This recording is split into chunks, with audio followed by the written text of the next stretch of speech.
All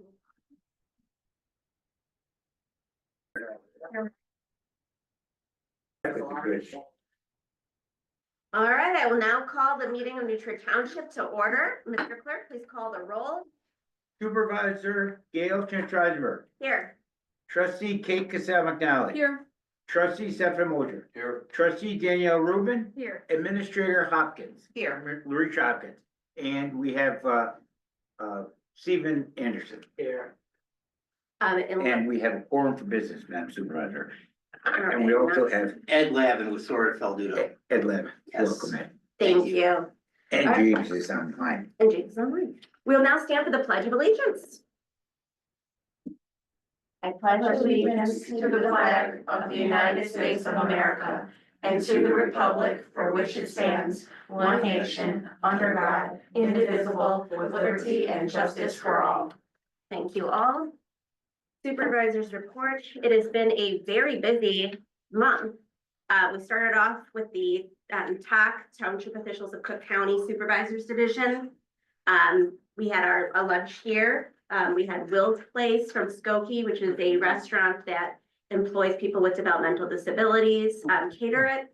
And our speaker was Top Box Foods, who gave a great presentation on how they can support pantries across the county.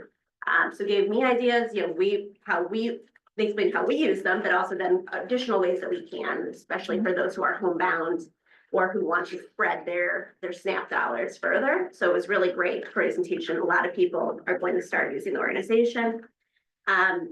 We obviously, a lot of the last couple of weeks has been dedicated to hiring our new pantry coordinator. It was a really great group of people who applied. We ultimately, I believe we interviewed 6, I want to say, out of the almost 30 people who applied. And we brought in 2 people for second round interviews. So it was a really tough decision, but I'm very excited. Hopefully we'll have him come and say hi in the near future, but he's already starting the process of shadowing Brian on the part-time basis, and we'll be starting full-time as of the new fiscal. Very exciting times. I participated in Cook County's Human Rights Policy and Outreach Open House. We had all of our legislators come and do a walkthrough of the pantry, so either them or their offices. We were pitching them on some state dollars for the basement. Of course, right after that, there was a little bit of a issue on the federal grant processes, which is going to create a ripple effect. So the likelihood of state dollars this year is not high, but we really only need like $100,000 for our dreams to come true. But we did have a walkthrough with Get Well, so get a second opinion on how much it is going to take to get that basement up to snuff, so that we can properly utilize the space. So hopefully we'll be moving forward with that in the new fiscal as well. We're going to also apply to a county grant. You know, we're not putting all of our eggs in one basement, but we do have eggs, which is exciting. So our food pantry does have eggs, and as you can tell, it means that our costs are up. But that was good to have. Some of the legislators had not been here despite representing our area, so it was really nice to have them in the office. What do you envision the basement being? Well, right now we have asbestos, lead. So number one is safety. You know, it's musty from many floods. So it's lead remediation, the asbestos remediation, it's mold remediation, so safety first, and making sure we don't continue to have water. And then other than that, we'd like to get rid of the carpet so that when there is issues, it's easier to clean. And so ideally epoxy down there, and taking down the paneling, which has been water damaged, repainting, so making it fresh so we can use those side rooms as well, for additional storage. Because right now we still have in that center room, in the big storage room, we have stuff on the floor, right? And though it's like slightly off the ground, that's not working for us. Did we have another water event? Every time it rains, we have a water event. It's been, lessened. It's foundational. It's foundational.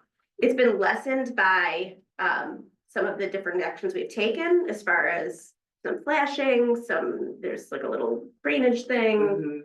We now have an alarm that goes off. But there still needs to be work done. On the lead, every building this year. Oh, yeah, it's not- So that's yeah. remediated by painting over it with several coats of non-lead based paint. Right, I'm not saying that there's anything right Yes. now that's, in the air or anything like that. And our It's asbestos just- is all yeah. encapsulated. We have to make sure we do it properly, Right. right? So if we're doing work, we have to make sure that we keep things encapsulated and covered. We don't have to take any of that out. Well, we're gonna get an expert opinion on that, so. Because once you start doing that, that's. Oh, completely, yeah, Yeah. yep, I'm with you. Participated in the New Trier High School Community Advisory Group, and we had our employee reviews, last week. So that was great, because also gives me an opportunity to talk about plans for the following year with everybody. I participate in the state legislative update for local officials from the University of Illinois. And we hosted, or I hosted the intergovernmental committee meeting for Wilmette over at Malincrot. So you've been given 2 presentations that were provided at that committee meeting for your review. No action needs to be taken, but it's just so you can see what we're getting from our sustainability coordinators, the shared sustainability coordinators. We're a very small portion, but we're getting our hours out of Lucy. It was just such an impressive presentation, and none of our organizations could have hired her alone, which is just a wonderful example of intergovernmental cooperation. And then the Well Met campaign, which is going to be the shared communications campaign for mental health resources. I was very glad that she came to speak, Anne, because I had been wondering what was going on essentially with this campaign, and apparently we had been forgotten about. So we were not included in that communications group. I think they thought we were the high school. Because someone from the high school was included and they're not a part of the committee. So, which means that maybe they, but either way, so we were able to see it before it went live and therefore add all of our edits and include information about which agencies are funded by township, not dollars, so people know which ones should be free, reduced, or sliding scale. So that was important. We also heard presentations on the different decennial committee reports. And at our next meeting, which is going to be February 27th here at 5 o'clock, we will discuss what we're going to be working on for this next year, as far as cooperation is concerned. But there's a lot of change on some of those boards. So it's going to be interesting, see what everybody's working on. But for the most part, the results of those decennial reviews we all work together very well, and we should keep doing it. But you may read them as well to get more detail. All right. We were honored by Glencoe Youth Services at a fundraiser last week for our partnership in identifying scholarship students from the area who could use. Oh, there it is. And there's our beautiful new plaque. From the Calhoun organization, Daniel. Yep, thank you, Vanna. And it was just a really impressive evening. We got to hear from the scholarship recipients who, just are just incredible humans who are going to do wonderful things. One's going to be going to learn computer science, and the other is going to be an ultrasound tech. So, and they would not be able to do so without scholarship funds. So, and also got a chance to check out the new renovations at Youth Services yesterday, which is just incredible. Like, the spaces are amazing for both group therapy, for a single individual, for art therapy, play therapy, group, everything. So just if you have an opportunity to stop by, they've done an amazing job in renovating that space. It's very welcoming. Yes. Anything on supervisors' reports? Okay, seeing none.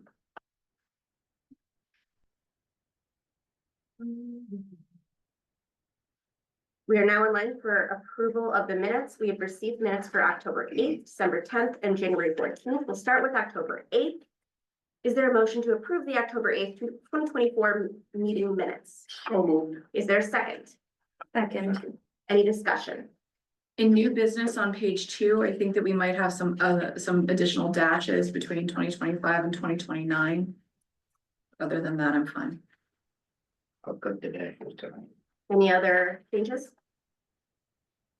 Seeing none, all those in favor of approving the October 2024 meeting minutes, please say aye. Aye.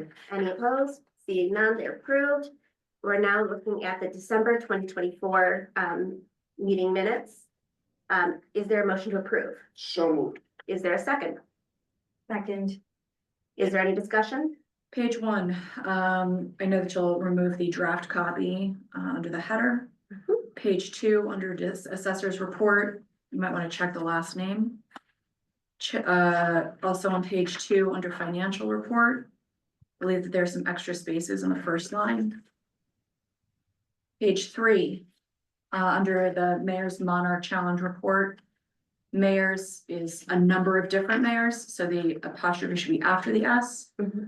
Also, we need to add a sentence at the end. Jerome, I'm happy to give it to you, but Sure. I'd like to add, she confirmed that she submitted the paperwork relating to the successful completion of this year's Mayor's Monarch Challenge, which was approved by the National Wildlife Federation. In the discussion items, I believe that there's an issue with the font size. And we have the same extra dashes issue between 2025 and 29. Other than that, I'm fine. Any other edits?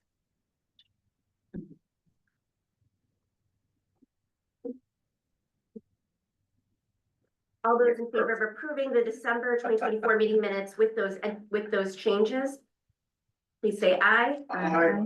Any opposed? Seeing none, they're approved. We're now looking at the January 14th, 2025 board meeting minutes. Is there a motion to approve? So moved. Is there a second? Wait, I have a change, if you please, to the assessor's got it. report. Now that it's been seconds, discussion.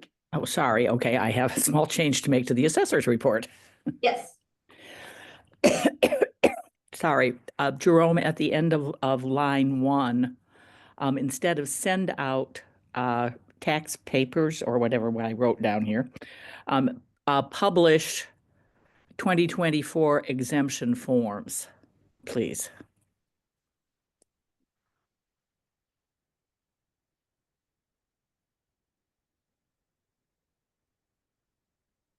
And I tried my best, but it's challenging sometimes to know Sure, exactly. no problem.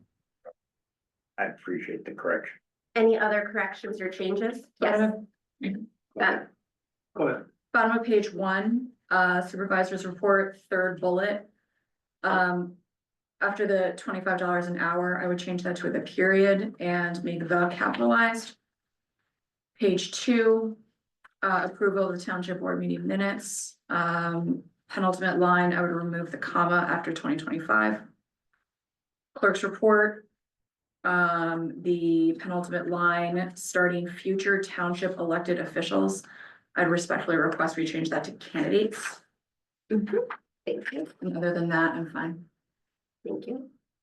I had a question on the clerk's report. On the first line, it says that clerk Wines reported that the unchallenged and curative party was unofficially certified? Or Yes, and I'll explain that in a moment. Okay. Unofficial, and then the second type of certification. That's why I just wondered what that was about. And then I had a question in general.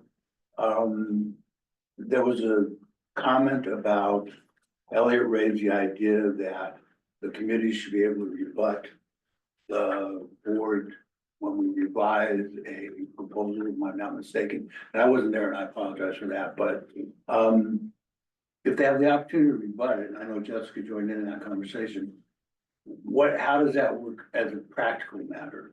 I mean, do they then get to review what we have decided and then they come back? Okay, that's what I'm asking.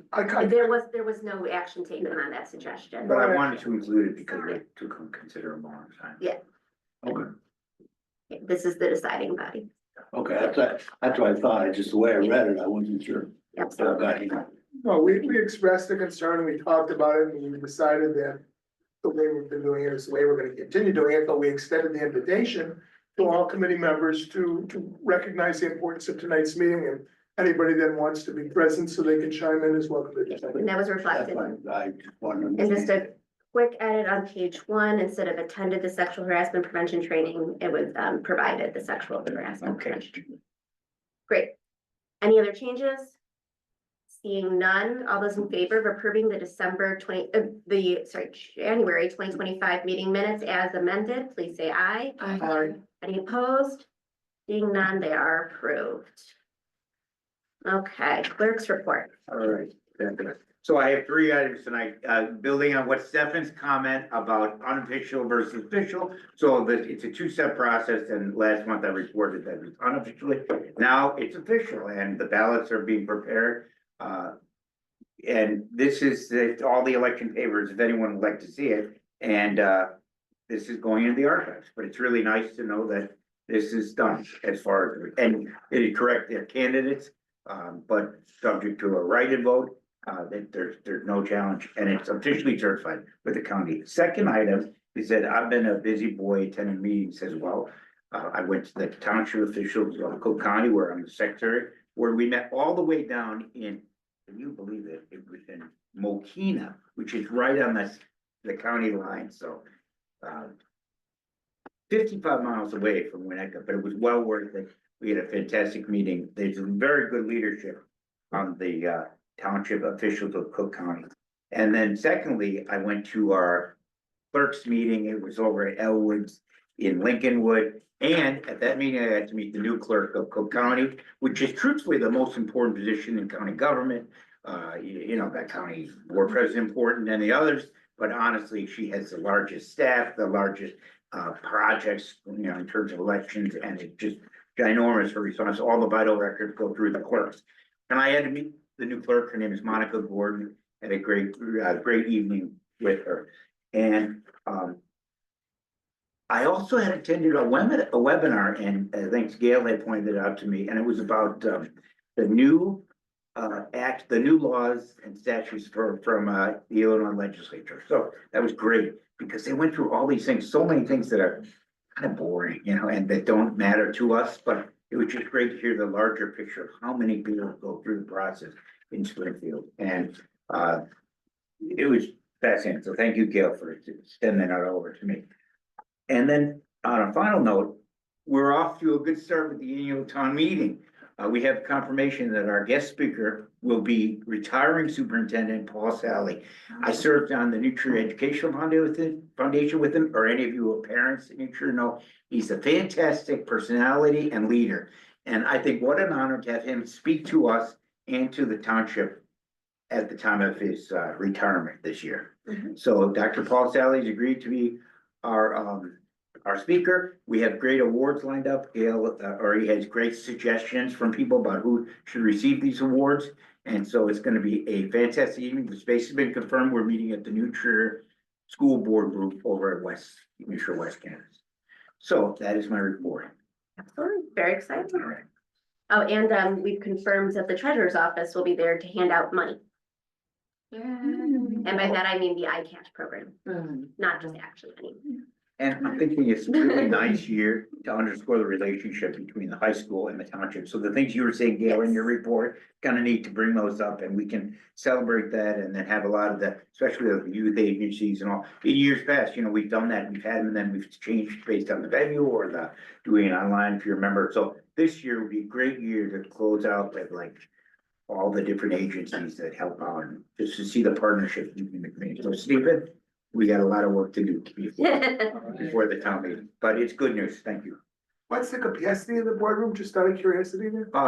It's sizable. I mean, they have a seated area, but we probably won't even use that. I mean, it would be more like we'll set up just chairs and. I can't remember whether we've ever used the boardroom there before for a private Not town since meeting. Stephanie. I don't remember. either. No. But this, actually, we rotate and this is Northfield's opportunity. Yep, It exactly. is, and what a neat, but to use something different like that. Yes. A different space that we've never been in. Excellent. All right, we're now gonna have our financial report, Mr. Howard. All right, good evening, everybody. Before I start, I just wanted to mention, if I didn't mention at the last meeting, CPI is out at 2.9% for 2025 levies. So again, that acts as the tax cap as it's lesser than 5%. So just a note on that. But as we look at 92% of the way through the year, 11 months in, top line still looks very good. Again, about 3.8 million we collected in taxes. Again, 3.5 million is the budget, so that's up about 7%. Replacement tax, again, a little bit down from the budget. We're at 71%. The state did recoup some of that money. So again, we'll have to be a little bit more conservative in our budgeting next year. We'll go out to the website to gather that information.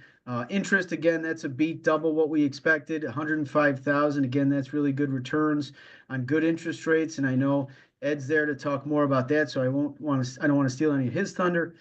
Passport fees, we're at 98% there. That looks good. All in about 4 million almost. We budgeted about 3.7. So again, the top line already up 8% over budget, which is a good thing on the revenue side. In expenditures, again, we're doing a nice job towing the line here. We know we have another third of the agency programs to go out before the end of the year, so it'll be a big spend in February. But everything else below 92% outside of building and town hall. Again, we had some additional expenditures there, as we talked about earlier, and then financial assistance up about 4% over what we budgeted. But all in 2.7 million. We budgeted 3.8, so right now we're at 70%. Again, we'll have more expenditures, especially those agencies going out the door in February, just as an FYI. Not right now, about a 1.3 million surplus. Started with 1.9, so we're about 3.2 million in ending fund balance. And again, remember, we did a nice job structuring our budgets so that we're bringing down GA. We're going to get out of that tax objection territory, and then we're going to add to the town fund where we can really use it. So again, all of that coming in very nicely and according to plan. In terms of the distribution, taxes in at 95%, replacement tax 2, interest almost 3, passport fees 0.7, other 0.1. And then down into expenditures, agency programs about 40%, child care 5, projects 5, contractual services 7, the assessor 3, billing town hall about 5%, financial assistance 13, pantry 5, personnel 15, elected officials 1.5. Again, nicely, revenues over expenditures, and again, expenditures below budget or under budget for the year. Again, you can see all our 67% across agency programs, so that's the additional payment that'll go out to take those to 100%. And then again, we look good across all the major categories. Some are gonna go over or under in the line accounts, but again, we look at it by fund. That's what would draw the flag in the audit. And again, those fund percentages are coming in under where we are in the year. So all of those look very good. Last but not least, I always like to take a look at our current balances. Again, about 3.2 million. That mirrors our fund balance in terms of our overall cash position. You see the negative here. These are book balances, so we make transfers to cover those at the bank. So again, nothing too concerning there. Rates, they're holding on rates. The Fed is right now, so they've come down some. But again, our managed accounts with Sawyer Falduta are looking really good. And again, Ed will speak to that a little bit later on. But that's all I have for my presentation. I'd be happy to take any questions from the board. I'd like to be heard. We talked about this last meeting, but I wanted to follow back up because it looks like there are still a couple of notable outliers. The reconciliation detail for the BMO checking for the town fund and the BMO checking for the GA, the uncleared transactions. We have a handful, well, literally a handful, I think about 5 that trouble me. 2 in town fund and 3 in GA, where they're almost 2 years, most of them are almost 2 years off.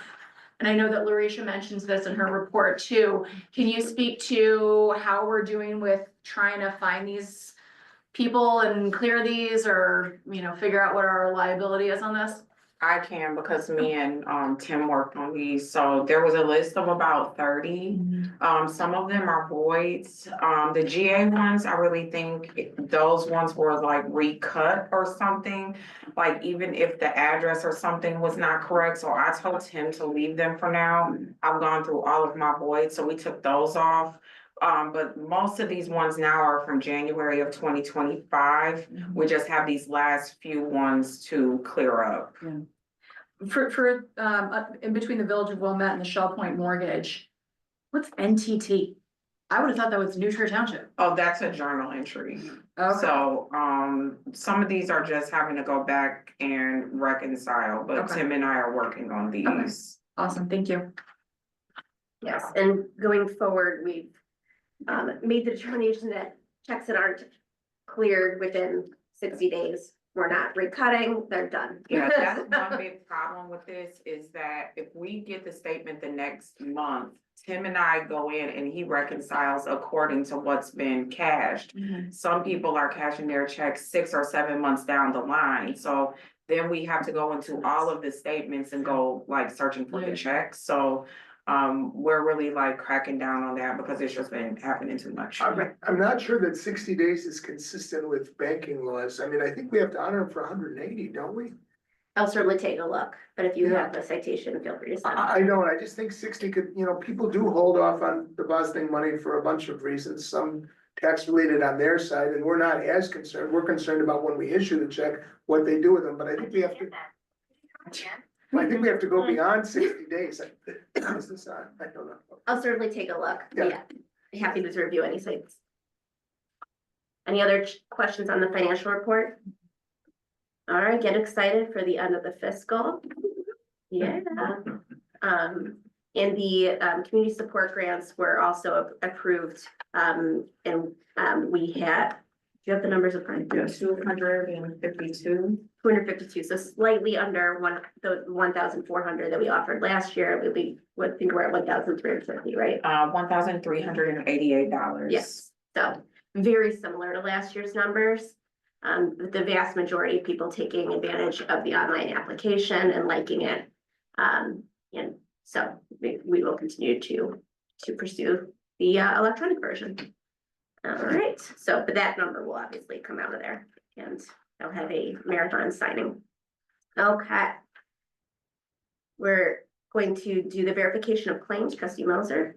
I move to approve the claim, verified claims shown in the town funds from January 1st, 2025 to January 31st, 2025, as reflected in the financial report this evening, February 11th, 2025. Is there a second? Second. Any discussion? Seeing none, Mr. Clerk, please call the roll. Supervisor Eisenberg, Yes. trustee Cassell McNally, Yes. trustee Robbins, Yes. trustee Moser, Yes. trustee Rubin. Yes. All right, thank you all. We'll sign those. Are they going around? Yep, great. All right, Sawyer do investment update, Ed Levin. All right, well, good evening. It's a pleasure to be back with you. I did hand out a report to you. I have a hard copy. Thank This you. is the same report we deliver on each month, but so this is the January one.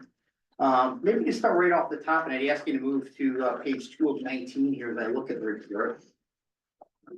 I was looking ahead a little bit in my thoughts, and we'll be approaching the 2-year anniversary of our relationship, going back to April of that, and I did a little math, and I can tell you that collectively between the 3 accounts that you have with us, net of all fees, you've generated a positive investment return of $137,000. I think it's actually $136,990. It's about $7 short.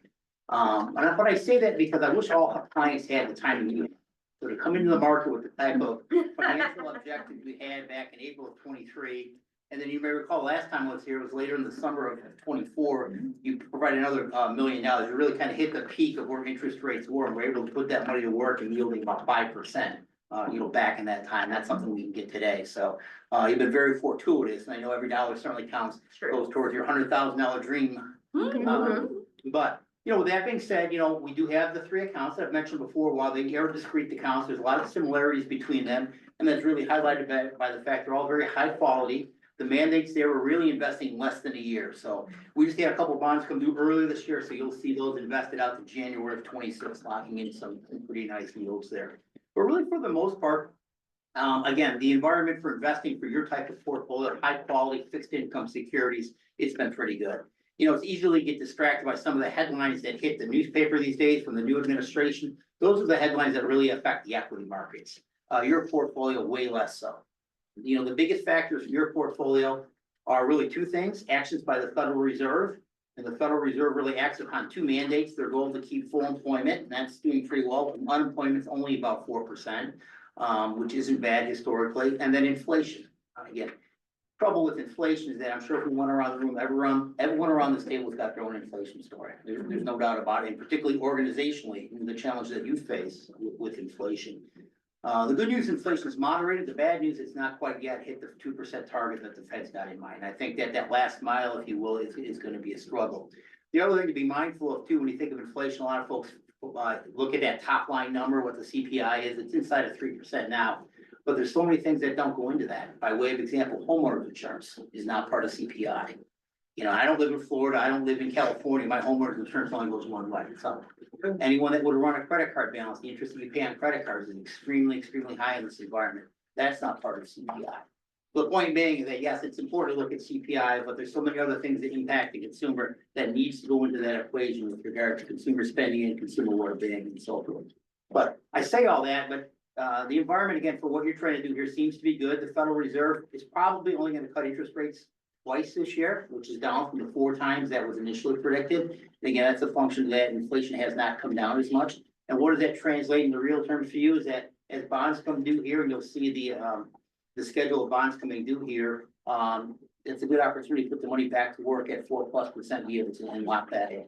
So that's kind of the upside to inflation being high, if there is such a thing as being the upside. So with that being said, there's a lot of numbers in here. I'm part of this, the reason I come out to is not just to hear myself talk, but also seek any feedback that you might have with regard to any changes or updates to your financial objectives, or specifically any particular liquidity needs that you might have foreseeable over the near term. I will say a little bit earlier, I think it was last month, we had a chance to test out the functionality of taking money out. I think that worked pretty well. After an email or two, we got that figured out. We stayed true to our protocols. And with safety, we just can't take direction from anybody. We figured that out, and not gonna get an issue, but you know, we worked through that. So that worked extremely well. I believe that was out of the GA account. So that was a positive in terms of just going through the functionality there. You got your money, I think, the next day. It worked. So with that being said, you know, you can see your Angel account here is on page 3 of 19. Maybe I'll focus on the largest one if I may. And that's gonna start you on page 13 of 19. So this is your town fund. So you look at the top, you can see the town fund at the end of January, it's just a little bit over a $1.5 million. Split between U.S. Treasury certificates of deposit and cash equivalent. And I'll remind the board, we did talk last time about when we have an opportunity to invest, we just don't default to one type of investments. We're going to survey the market, understand where can we get the best risk reward value. Is that U.S. Treasury certificates of deposit, U.S. agencies, you know, et cetera. We'll tell you though that in the last couple of months, U.S. Treasuries have been the place to be. Certificates of deposit, James kind of made notion. Banks have really taken down the rates. They've not brought them back up at all. So U.S. Treasuries, U.S. Treasury could honestly offer a little bit better liquidity too. We could sell a Treasury like that very quickly. But nevertheless, we still do go through the process. You know, when there is an opportunity to buy, we're going to look at all the available opportunities out there that fit your investment mandate. You look here in the middle section, this is cash flow review. Again, this is just January. So the month to date, quarter to date, year to date, it's essentially all going to be the same. It's 1 month. But maybe it's important, you know, you look at that far right column, the one labeled inception to date. Again, as I noted earlier, the relationship goes back to April of 2023. So now we're coming up on the 2-year part. And this account alone, you can see at the bottom there, that investment gain totals $63,769 through the end of January. And then again, we've done before, what we have here is projected income. And so what you're looking at there is just give you a sense of, we held the portfolio static, meaning we didn't do any trading, and simply just over the next 4 calendar quarters, didn't reinvest any money and simply collected the coupon that's going to be due to us. You can see what that looks like here. And again, it gets less and less because, you know, what you're seeing here is maturities that secure. We're not reinvesting them, but nevertheless, we didn't do anything else at all over the next 4 quarters. You would collect an additional, call it $41,000 on your town fund. And then below that, you'll see that money's in conjunction with the bond maturities. And so that brings the total up to, you know, just over $1 million. So point being, you've got a lot of liquidity. So to the extent your investment objectives or liquidity needs change, you can easily tap into this and we can get you the liquidity you need. But it also provides us, again, what we describe as a laddered approach. So we want to ensure that in each quarter, we have some money rolling off, but we don't too much. We don't want to create a concentration risk. I have a question. Yes, When you say that we withdrew money successfully this month, that's, was that from stuff that had matured and therefore was available?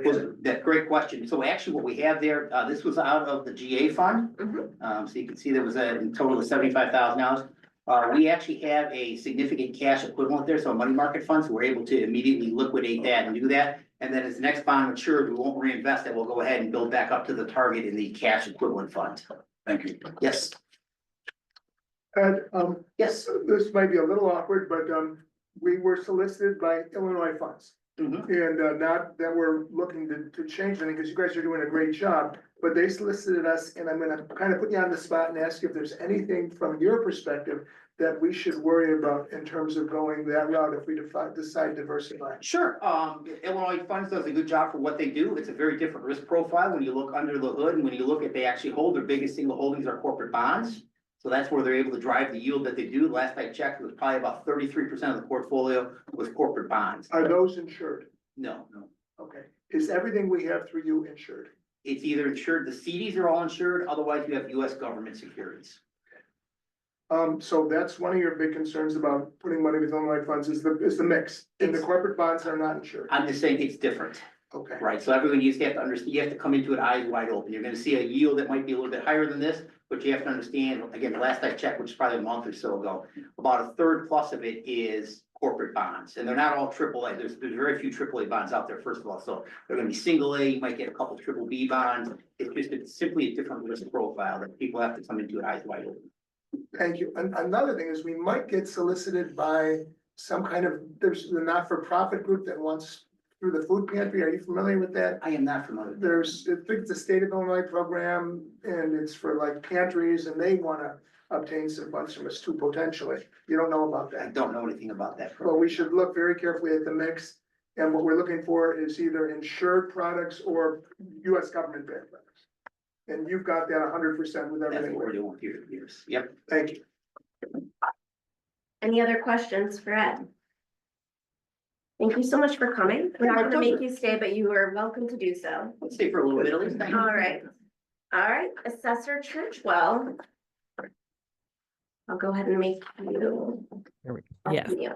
Yep, there you go. Okay, I sent my report out in advance of the meeting, but I don't know how many people had a chance to see it. So just to review the points. First tax bills are out. They are due March 4th.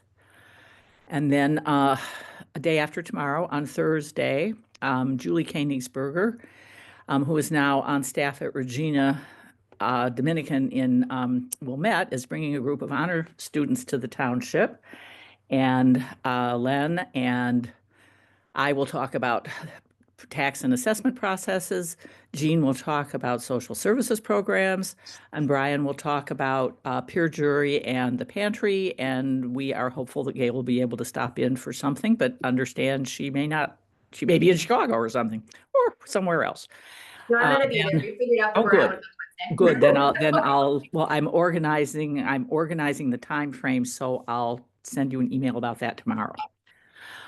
Then on next Tuesday, Len and I have our 9-month pending meeting with officials of the county to discuss the neighborhood boundary revision plan for the township. I don't know how much of it will get through then. What I did was draw up a completely comprehensive plan for all neighborhoods. But when I sent the cover asking for the meeting, all I did was say, here are a couple of examples of very simple things that I hope could be completed before our reassessments come out in, well, then next year. And I thought with 9 months, we, really had a good shot at getting those done. Now with probably 2 months, I don't know whether it'll happen or not, but still hopeful of getting those very simple things done. And then, sorry, the 2024 exemption forms are still not online, and we still haven't had any updates about them. So the last news we had on that is that the county is still hoping they will be out sometime in February. And you got the budget a couple of weeks ago, and that's my report. Are there questions, especially on the budget for the assessor? And as a reminder, we Our role is more of a advised Right. process. We don't approve, but it gets entered into, assuming that everything is legal, it gets entered into our budget. I just am curious as an explanation on the health insurance reimbursement. That was my first question, and then I'd also like to know what other is. Sorry? Under I person, Can you speak up, Trustee Moser? I would like to know more about the deductions and contributions. In particular, I'd like to know about the health insurance reimbursement as well as other. Oh, other is FICA and the IMRF. And the health insurance is the arrangement that was agreed upon, I don't remember how many years ago now, to cover the I don't know what you call it. The lapse between Len's previous health insurance policy and how it got because there were no records of his having a health insurance, any health insurance, he fell through the cracks as Gail was revising the insurance program. And the way this is being done is to make him whole so that none of the insurance contributions or payments can be attributed to him as income. I thought we resolved that. We did, and that's how it's done, is with this health insurance reimbursement. correct, we did agree to make him whole with the reimbursement. Right. It's And that's the what this is. It's the supplements. And yeah. we're sure that this is not gonna cause an issue with township audit issues. It hasn't so far. This is at least the third year we've done it. I So think this is hasn't. the second year. That's not They- true. Yes, I think this is the first year that it'll be actually audited, Oh. as a part, like, this year Oh, ending. okay. I didn't realize that. Yeah, no, but they've been submitting, his Medicare supplements the same way our other Medicare, eligible employees receive their Medicare supplements. He's not providing, out-of-pocket expenses, for instance. Back to insurance coverage. It's insurance, yes. Yeah. That was discussing, that we were concerned about. Jan, Elliot here. Respectfully, I do think that when the other category is that high, it's over $10,000. It's about almost 8% of the total budget. I do think it should be broken down, in the Okay, five. That's fine. I did it this way as a preliminary, just to simplify it. I'm happy to put the separate figures in, no problem. Just so we can see the detail on a number that large. Sure. Any other questions? I'd like to comment, that's a great idea about having the high school students come. Make sure that you have the gavel and the placards out for them to simulate a board meeting, and also bring donuts for them, because I had. We're having lunch. And then the third advice, Jan, we were implored to invite all high school age students or college students that are around to serve as election judges, to get paid. It's a Oh, fantastic experience, okay. and they need them desperately, because they have Yes. dinosaurs like me working the election, and then they get the savvy young people that have That's no. great. problem. Would you like me to mention that? Please, would you? And we have Sure. flyers and such. So anybody Okay. on the board too, if you have neighbors, it would be good. Please, they need, like, particularly New Trier and Northfield Township. And they pretty much guarantee to put them in the township or nearby. I mean, the farthest they'd put them would be down in maybe Skokie. I mean, they try to make a big effort for high school students. Okay. So, and they get Okay, paid. if we have them here, since we're closed tomorrow, I'll pick some up and make sure they're upstairs. Okay, please. And Thursday. I'll see about the flowers. and It's get all them. online as well. Yes. Oh, They okay, really- good. That's fine then. Yes. Jan, one last thing from Elliot. When the tax bill came out a couple weeks ago, there was one small pro-consumer type little flyer in there, a little document in there. I didn't look at it closely. And I'm still wondering whether we can have a flyer for all Cook County tax bills in the future, which can direct taxpayers to the individual, assessors' offices in their townships. And I think that would be a very pro-consumer, flyer, a very pro-consumer attachment that sure. should be part of the semi-annual bill. I don't know if if you've advanced that notion with your other assessors. But I think that would be a great idea, and it would help call attention potentially to your services in this township and similar services in the other township. I think that's, Yeah, sure. I mean, I don't know whether, or I shouldn't say whether, I don't know what general outreach materials most of the other township assessors use. I know everybody has something, whether they have, short broadsides about various issues or whether they have a brochure the way we do. And I mean, I certainly, can say that our trustees think it would be a good idea if everybody was doing something. And, let's see. I think Yeah, what Ellie was saying was to have it come out from the treasurer's office, so that's Yeah. more of a county, your assessors of Cook County type of Right. question for Pappas's office. Yes, because I think it's like 4" by 8" little flyer. You could have all the individual in the Yeah. county. The assessor's office is listed in the numbers, and then just an explanatory paragraph saying that these are your local ombuds people that can help navigate issues for you, especially in light of the treasurer's recent Yes, taking off people from their exemptions without people knowing about it. There was some really It's questionable. not, it's never the treasurer, it's the assessor, Yeah, the assessor. yeah. always. No, I mean, it really is, because the assessor's responsible for sending the correct information to the treasurer. And the last few years with the computer upgrades, since the system was lousy in the first place, garbage in, garbage out. And it just, it didn't get any better. The people who have actually worked on trying to get the exemption process under control. I mean, they work their little tails off. And if it doesn't work from their end, it's because somebody else before it ever got to them stuffed a whole bunch of things that they had in a drawer or missed an email file or something, and it didn't get to where it needed to go, but it's completely internal.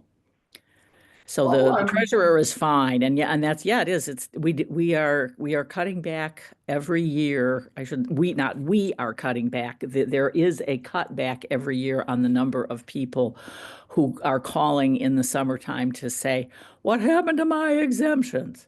If there will ever come a year when we get no calls on that, I think there will probably be champagne flowing through the Chicago River. But it is getting better. We want the treasurer's office to be as pro-consumer, as pro-taxpayer as possible. Oh, I think she is. Oh, absolutely. Okay, thank you. We're now in line for public comment. Is there any public comment? Seeing none. Okay, I'm joining our own meeting from this other computer so I can share screen. We are now going to discuss salaries. Do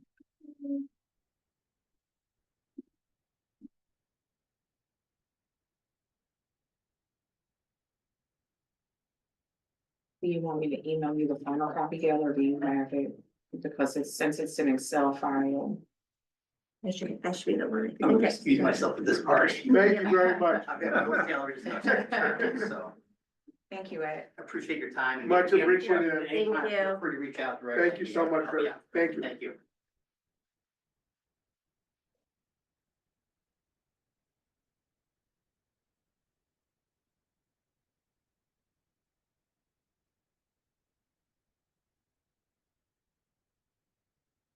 Okay. Here we go. I did it. Okay, technology. So, I am proposing a 3% raise for the following fiscal year for all staff. So here are some numbers for us to consider. You can see in column D, this is our estimated full year salaries. The line 3 is the intern, if you're forgotten who Maddie was. But you can see everybody else's salaries here. Is there any way to make that a little bit bigger? My eyes are getting old. Oh, sure. Let's see here.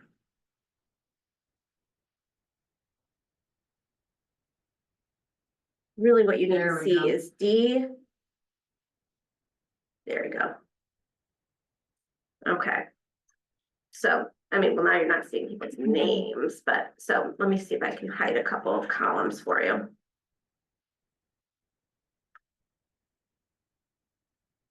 There. Are we in a closed session? No, you don't, we're not in closed session. Anything with money has to be in open. Yep, because we're not discussing performance. Yep. Like I said, we had reviews for everyone, so everyone got specific feedback. And I do feel comfortable offering fiscal year raises of 3%, as we just heard. CPI is 2.9. With those salary increases, so here would be the FY 26 estimates. Sorry. Oh, so the only ones that are different from, sorry, this one was wrong. You've got elected officials Yeah, there too. There. So for Jan and for myself, gets a little complicated because the raises do not go into effect until we change our administrations. So May 19th is when May 19th. Yep, supervisors and trustees change over, and January 1st is when the assessor changes over. So 44 weeks at the first rate, the current rate, versus 8 weeks at 16,000 for Jan, and for myself or supervisor, 11 weeks at 15,000, 41 weeks at 20,000. I didn't make up why they are not at the same time, but that's what it is. So, those estimates there, and then our new hire here. I also included the estimated employer payroll taxes and IMRF contributions. So 6.99 for IMRF. Not everybody is members of IMRF, just the staff, none of our public officials meet the hours requirements. Other than that, so I'm essentially asking to increase our salary line by 11,081, which is actually less than 3% increase from our last year's salaries, and that's mostly because of Brian's retirement. So he still will be, we're going to budget for 3,000 for him, as he's going to be staying on in the pure jury role. So that's estimate of 10 hours a month times 25 times 12. Then he will be hourly, so it'll be a question of actual hours worked. Are there any questions? You're paying the pantry managers at 52,000? Right, and that's also an hourly role because it's physical. So because we have to make sure to pay him overtime. So it's an estimated gross salary based on the $25 an hour. You need a motion, Gail. Yes, I move to approve the 3% recommendation and to follow the recommendation of the supervisor with regard to the salaries for the year going forward. Second. any additional discussion? Just a question, Mhm. for non-elected officials. Mhm. And it's a real question. Has there ever been consideration of doing anything other than everybody gets the same percentage? By which I mean a meritorious bonus or bump, as opposed to everybody gets the same. Yes, and I have, in previous years, as supervisor, I have recommended different raises in previous years. Okay. But not this year. Right. Just for historical purposes, we had a trustee several years ago who was adamant, so if you want me to dig out the minutes, Kate. I remember We went being- over and over and over, but even the term prior to you. It was the one before, was when we were watching, preparing, so. Who felt strong? Oh, so you remember? Okay, remember. so she was very, okay, Stefan, right, okay. what's the end of the sentence? I don't know what you're going for. It is a What concern. I'm going for is you asked, has it ever been raised before? So I thought, as somebody who's been here a long time, I thought I'd give you some information. You asked a question. No, You said and I it- don't know what the end of your sentence is, that it has been I have a hard considered. time sometimes finishing sentences. The point was that we've been through this over and over again. I don't know, the only thing that I wanted you to know that this mission's been visited and revisited Okay. and revisited. All right. Just for your information, because you asked, has it ever been? Yes, there's nothing that keeps me from providing separate determinations, and I have in the past. Okay, And in the past, as I recall, there have been Yes. meritorious raises. That's right. In fact, we had two meritorious, non-equal meritorious raises? yes. Okay, we had two meritorious bumps related to the COVID years. that I remember. Yes. Okay. Yep. All right. Okay, what did you have to say? Are you in favor of that? Is that where you're coming from? I'm in favor of. I'm in favor of people being compensated according to the, according to what they do. Yes, based on merit, and by the same token, lack of merit can sometimes result in a demerit. Me too. Yeah, I think everybody agrees on that, absolutely. And then also taking into consideration cost of living, inflation, Mhm. things like that, Absolutely. Mhm. because last year's salary isn't the same as Sure, this year's salary. yeah. All right, we are now going to discuss our agency contracts for. You need a vote on this? Oh, thought we did a vote, did we No. not? Not yet. Oh, my goodness, thank you, sir. All right, any additional discussion on salaries? Seeing none, the motion is to approve the 3% across the board increase. Supervisor I'm Eisenberg, sorry, 3% across the board increase for staff positions, non-elected positions. Supervisor Eisenberg, Yes. trustee Cassell McNally. Yes. Trustee Robbins. Yes. Trustee Moser. Yes. Trustee Lewis. Yes. Thank you. All right, agency contracts. All right. Buckle up. I have a motion. Do you? Go Yes, I ahead. do. I move that the careful, thoughtful, deliberate recommendations of all three of our advisory committees this year be followed, and that the financing for the 25-26 fiscal year be awarded in line with their recommendations for all three committees. Second. Is there additional discussion? I don't know if this is the appropriate time, but I was looking at this and Haven is getting money for outreach, family therapy, warming house. And what about the Yo? They did not, it's not a separate program for them. It's a part of their, So they just It's incorporated. under warming house, it's two warming Yeah. houses. It's all allocated to the warming house in there, it's in their application. So it's warming house, Yo. Correct. Okay, I just want to clarify that. okay, I think there needs to be some discussion. this is the time for discussion. The So there is a motion on the floor. So if you would like to amend the motion to remove particular agencies from the gestalt, that would be welcome. Okay, I just need a minute. Yes. And this doesn't necessarily mean that I disagree. I just feel like there needs to be some sort of discussion. So if you could just give me a minute. That I can look. Does anyone else have any agencies that they want to pull to discuss? I'd initially intended to make a motion to address the agencies in tranches. As presented by Steve, which is why I'd asked you to give us the flat, more, less, and new categorizations, but there is a motion on the floor to adopt the entirety of the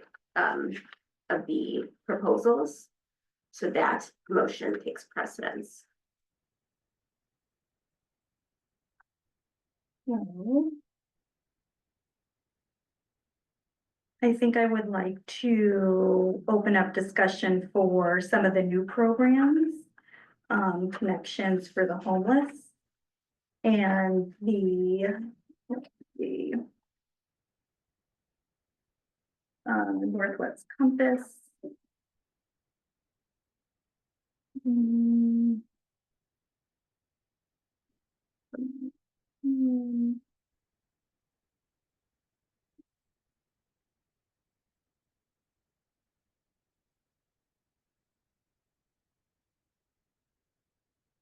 The Glencoe Youth Services.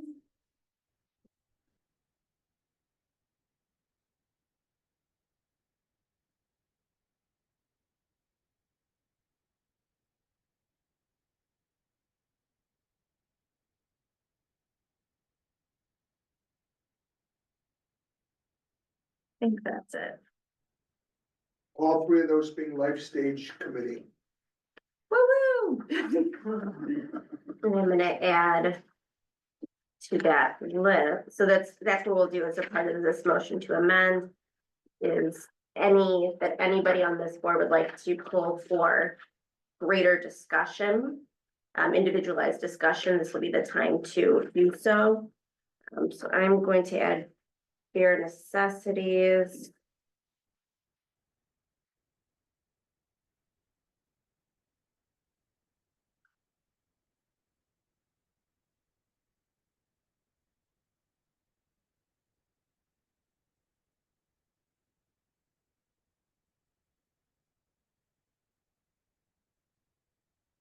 Give us one moment to make sure.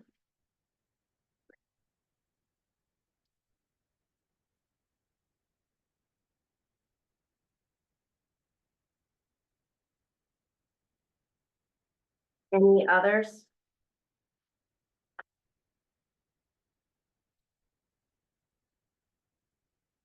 Being none. The motion is to remove from, the motion to amend would be to remove from the consideration as a whole, Northwest Compass, Connections for the Homeless, Glencoe Youth Services, bare necessities. Did I get that accurately? I think so. Mhm. Is there a second? Second, All those in favor of the amendment, say aye. Aye. Any opposed, seeing none? Okay, so we will now vote on the motion, the initial motion, which is to approve the recommendations as presented by the committees, other than that for Northwest Compass, Connections for the Homeless, Glencoe Youth Services, bare necessities, and that is all. All those in favor, please say aye. Aye. should, Yeah, let's do a roll call. I appreciate that. Can I Thank ask a quick question? you. Yes. Why did Counseling Center for North Shore go from 130,000 requested down to 70,000? Were you looking? So, sorry, in that case, that's because their initial request was $130,000 and the committee approved for 70, but because it was more than last year's allocation, it was under that, but they requested 130 and the committee recommended 70. They requested a huge increase. yes. The committee recommended about 14,000 more than they got. I understand, okay. Yeah, Sorry about that. yeah. All right. I'll start this way around, trust, or did you? One more question. I know that last time we approved the budget, we went through it line by line and put it in the record. And we each went around and said yes or no. I know that's very time consuming, but just wanted to see if that was something that we wanted to do. We did do it in tranches last time. We did, we went everyone, remember? We won everyone. Yeah, that's why I was so prepared tonight I thought we went through every item. However, what I could do as a solution, I could take all these numbers and then list all the numbers as this big one and then go for the exception. I'm sorry. I could take, I know it's hard to, I could take all the approved ones that are in that, instead of doing it 40 different times. I could put all under one. Well, thing. yes, of And but I'll list all the financial, I'll list the actual number. The actual numbers will be, Right, Do you think you may have other ones you want to take for discussion if we go one by one by one? I'm trying to figure out. because the whole point of the motion was to not do that. Yeah, I know. I'm just saying, Yeah. just for transparency, and last time we just it one by one, but that's, I'm okay with it. I'm okay with doing it in a bunch, but just wanted to point out the difference between how we did it last year and how we did it this year. We did. Steve, you had a. I was just gonna say, if you want, after it's all said and done, I could just take the notes and then I can quickly run down line by line. Since everything else is pretty much the recommendations, it's one of those last four agencies. I can read them all through once we're done, if you wanna do it line by line instead of you guys doing it individually. I'm just not seeing the point. We have a motion in a second. So I don't have the ability to not call the vote, so. So we're gonna call the vote and do it by roll. Okay. Trustee Rubin, Yes. trustee Moser. Yeah. Trustee Robin. Yes, Trustee Cassell McDowell. Yes. Supervisor Eisenberg. Yes. Okay, Jerome, I like your idea of listing out individual. oh, it will be, yeah. And that way we'll be, but last year for sure, that's why I had a second call. Okay. because Yeah. You were absolutely right, I was gearing up for that. Right, yeah. 8:35. Let's start with Northwest Compass. Is there a motion? To discuss it. No, I would move that the committee's recommendation be approved as is. Is there a second? second, Now is- Discussion. Yes. Okay. I just need a second. And this one, gave me pause because, I mean, certainly their application left much to be desired.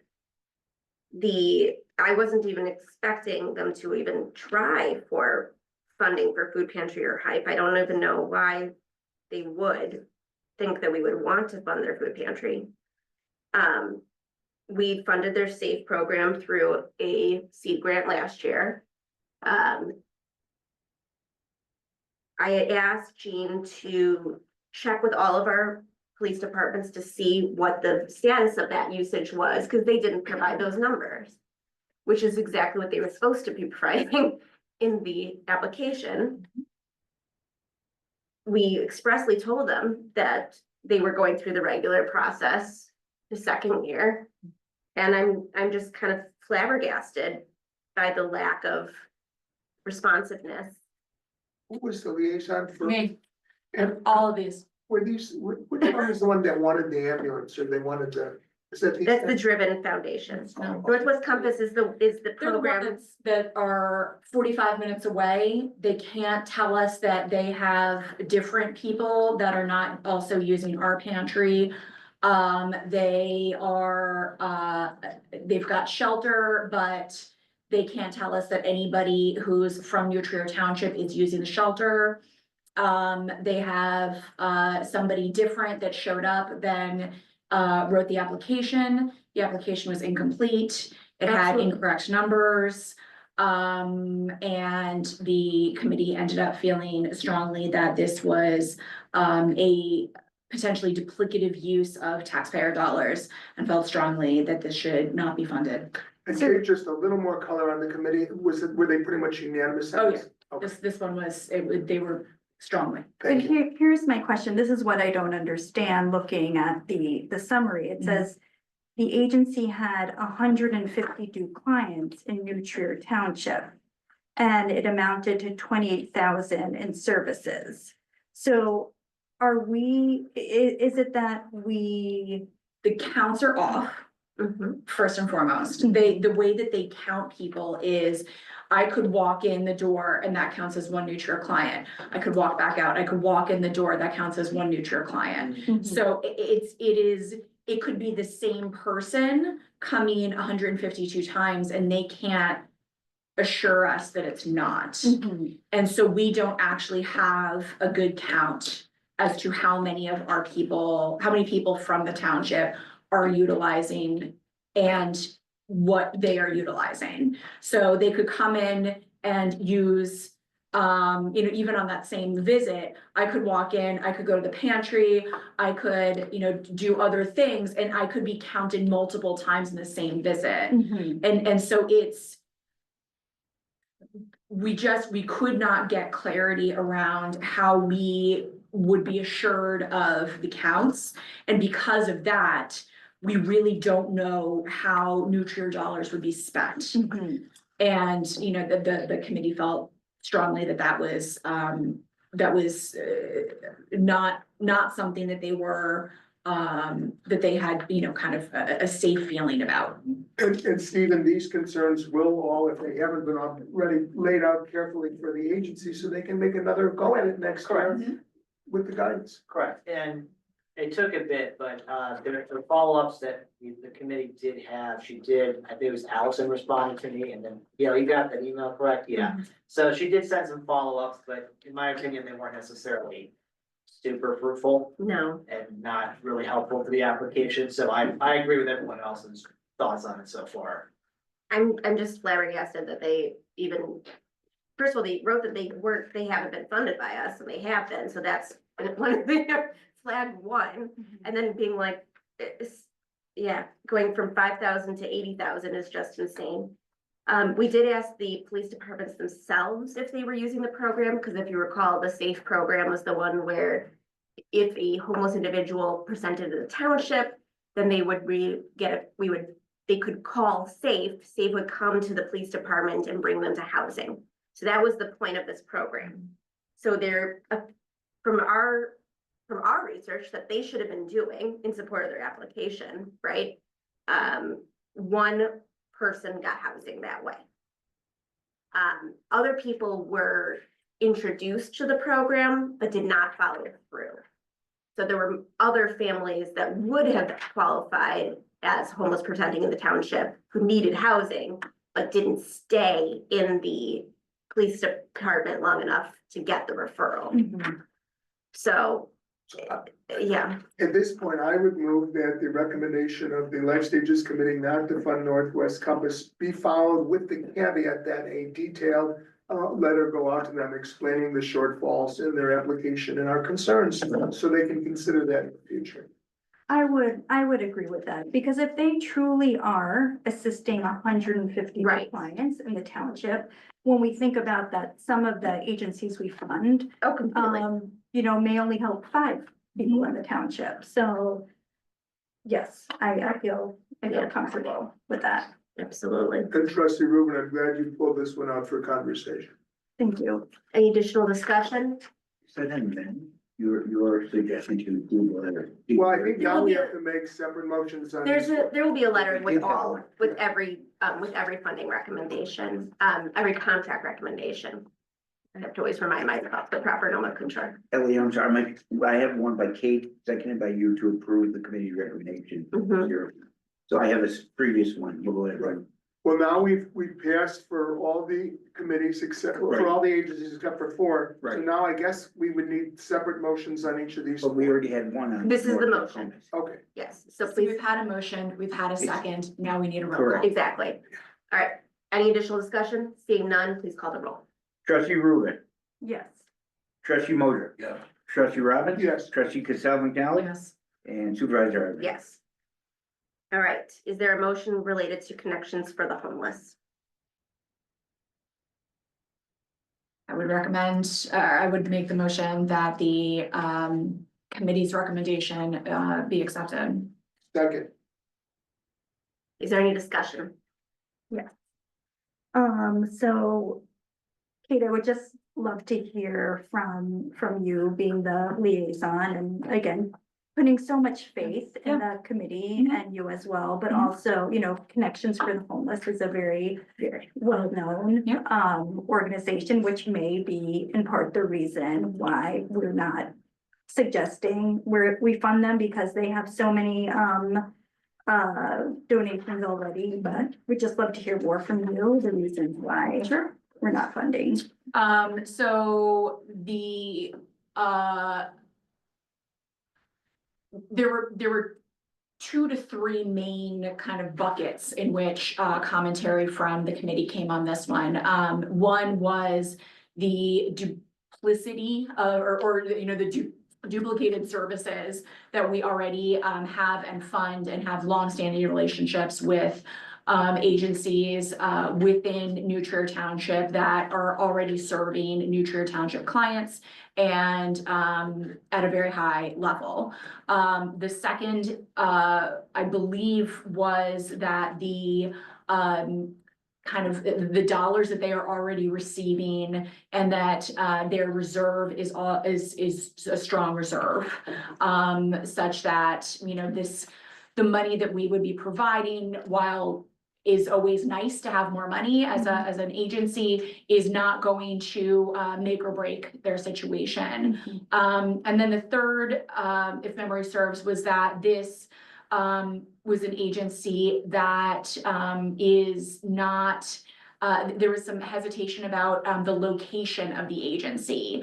That while they are serving New Trier Township clients, that Steve, am I remembering this correctly? That, you know, they're located out of Evanston, is that correct? Correct. And so there was hesitation about sending New Trier Township tax dollars out of New Trier Township when we are already providing services through other agencies, primarily within the bounds of New Trier Township.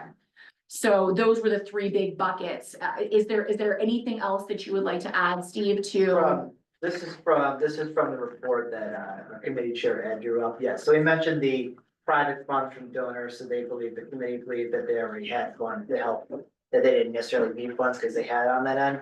Also, during the hearing, a lot of the questions that were asked were deferred to be answered later. So again, it was one of those, I'll follow up and you would circle back. I don't have the answers to it. Also, the last thing was that they did not have a strategic plan and they have not produced an annual report for the present year. So among many other details, they just thought it was kind of a slog would be the word. And again, that overall good cause, but this particular presentation was not influential. So come back next year. And how many New Trier clients did they claim to be serving?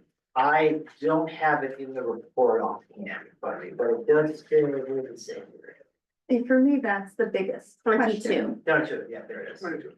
And did they put any color on that? When they said 22, are these 22 people who, I mean, if it's a homeless agency and you're serving township members, you would think that these would be maybe family members of somebody. I mean, people residing in the township who have a child or a parent that's homeless for some reason. From what I recall, most of their work went into education, like not necessarily for those who are actually homeless or unhoused, but those who are on the verge of it. So educational programs for things like how to deal with evictions, how to deal with laws, how to access services, things of that nature. So those clients, potentially, those 22 clients could be people in the township that came to seminars and were educated. Right. Got it.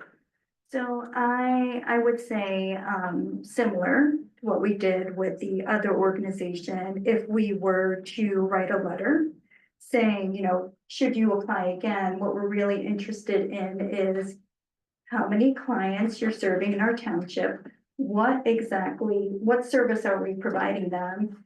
And why are they going there for services versus another organization here? What are we missing, if anything? So, Well, we don't have a similar organization in the township, right? I mean, as far as Right. eviction counseling and legal services, we've got North Suburban Legal Aid that provides. You know, I'm certainly not saying that agencies need to be in the township. Many of our agencies are not in the township. The question is whether or not they serve a significant number of township residents. So I don't want that to be, you know, thought as the reason, but, I am, you know, they do seem to have a real lot of reserves, and that's my bigger concern. But especially with us not funding SAFE, you know, I want there to be somewhere that the police can go to have a non, you know, militaristic response to homeless individuals, right? The same way that, you know, other communities do, so they can provide those wraparound services. So we will be discussing with them how we can properly provide those services that are needed. For sure. And I know Jean does send a lot of people to Connections, so I do know that it's not just seminar participants. Sure. And you guys did approve Center for Concern and they also provide housing solutions. So that's another agency that kind Great. of has a similar need, but I think that was part of the why the committee discussed it, is that there were multiple agencies in this field. Some of whom asked for less, some of them had more to offer, which is why it's recommended. That's an interesting point. So you guys were listening to those discussions Correct. with all three, and that's why we put them in these committees. So that makes sense. And I'd love to hear who Jean is sending and why she's sending people there. I mean, these could be family members who maybe, yeah.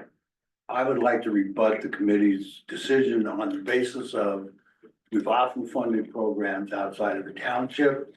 And if they are truly serving township residents and they showed proof of that, I think that we do have an obligation to fund them because it is a unique program which we do not otherwise cover specifically with any of our other programs in the township. I wouldn't say it's an obligation. Our funding guidelines specifically Well, say that if you that's a have little- huge reserves, we don't fund you, because that's, Okay, Yeah. that's a little overstated, but yes. I feel pretty strongly about it. And legal advocacy probably provides information to people regarding it. A little bit of color from you, Kate. How strongly did the committee feel about that? The committee had overarching conversations that gently went to the tune of, if the board isn't going to accept our recommendations, what are we doing here anyway? But I mean, did the committee feel as strongly, for example, about connections for the Right. homeless as they did as Northwest Compass? The committee took all of their recommendations and responsibilities to each analysis of each of these programs very seriously. And there were some, I'll be honest, like knockdown, drag out fights with with various of these programs. I think that it would be considered a slap in the face to the committees to not accept their proposals. Do you recall if it was unanimous? I don't, respectfully, I don't believe that any of these were unanimous. That Northwest Compass was unanimous. I think it was very strongly, Okay. it may have been, but I did not keep, tallies on individuals. This was a very difficult, I wouldn't say difficult, there were a lot of strong opinions in this room. If there was a knockdown, drag out fight though, that meant there were two sides to the argument, no? Oh, there are always two sides to an argument, at So there least. were people who were in favor of it. If Yeah, that's the- absolutely. There were people in favor of, giving everybody absolutely every penny. There were other people in favor of absolutely nobody should be getting any of this money at all. And literally, there were people that had very strong opinions where, they thought that every dollar should be accounted for and fought for. So, this was a really interesting committee to be a part of this year. Gail, what are your thoughts? I lean towards the committee's recommendations, and that's how I will be voting. Yeah. Seeing no additional additional. My last comment is I don't think that it's a slap in the face to the committees, for the board to authorize things that they did not. I don't, that's the way we're structured, that's the way it should be structured. I don't think it's a slap in the face to anybody. And gently, I did not say that it is a slap in the face. I said that I believed it would be considered Okay. by these committee members Right, as such. yeah. And they are advisory, yes. Okay. I do take their advice very seriously, because they had the opportunity. I to agree with discuss. that, but our job is to Absolutely. oversee Yeah, and No, no. make recommendations above and beyond that. absolutely. Seeing no additional discussion, please call the roll. Supervisor Eisner. Yes. Trustee Cassell McNally. Yes. Trustee Robin. Yes. Trustee Mosier. No. Trustee Rubin. No. Okay, so I'll report two no's. Glencoe Youth Services, is there a motion? I move that the committee's recommendation be accepted. Second, Discussion. I know the youth agencies have been a source of contention from day one. I know that we have our policy that the agency needs to provide service to everyone in the township and not just one area of the township. There's always that question of, okay, they are providing services, or at least everyone is welcome to come to the services, but it is difficult for other sections, especially when you're dealing with youth for other pockets of the community to, make it to Glencoe Youth Services. How is that different than the warming house at Haven? I know they're under, warming house is now mental health. Glencoe Youth Services is, under life stages. question, along those lines, can a non-Glencoe student attend Glencoe Youth Services? Yes. In the So school? apparently they are at the school, so But it's at the school that they go to. Is it during school hours or after school hours? It's immediately after school hours. They have a snack bowl.